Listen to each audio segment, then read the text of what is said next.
ఈ మధ్య సూరికి భయం లేకుండా పోతుంది. అసలు సూరిని నెత్తిన పెట్టుకో అన్నయ్య, నెత్తిన పెట్టుకో.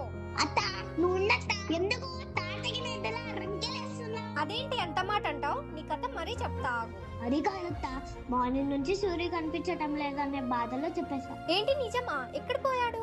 తప్పిపోయాడు. చదువు సీత, నాన్నని అడిగి మంచి అనాథాశ్రమంలో చేర్పిస్తాను. ఏంట్రా? అన్నయ్య ఇలా అడుగుతున్నానని ఏమనుకోవద్దు. ఇంట్లో సామాన్లన్నీ చక్కగా ఉన్నాయా? డబ్బు నగలు? ఊరంతా ఒగ్గోలంటే ఊరదాకులంతా ఒగ్గోలంట. ఒకటి గుర్తుపెట్టుకో, సూరి ప్రాణం పైన అలాంటి పని చేయడు. సారీ అన్నయ్య, ఇంకా నేను వెళ్ళొస్తా. ఎక్కడికి వెళ్తావు? ఇంటికి. సూరి తప్పిపోయాడంటే ఇంటికి లేదు నువ్వు కూడా వచ్చి మాకు మిషన్ లో జాయిన్ అవ్వు. ఏ మిషన్? సూరి ఎక్కడ? ఈ మిషన్ లో జాయిన్ అవ్వడానికి ఎంట్రీ ఫీజు ఏమన్నా ఉంటుందా? ముందే నా దగ్గర చిల్లర లేదన్నయ్య. అబ్బా సారం, నాకెందుకు ఇలా జరుగుతుంది? నెక్స్ట్ ఏం జరిగిందో తెలుసుకోవాలనుకుంటే ఇక్కడ ఫుల్ వీడియో లింక్ ఉంది, అందరూ వెళ్ళి చూసేయండి.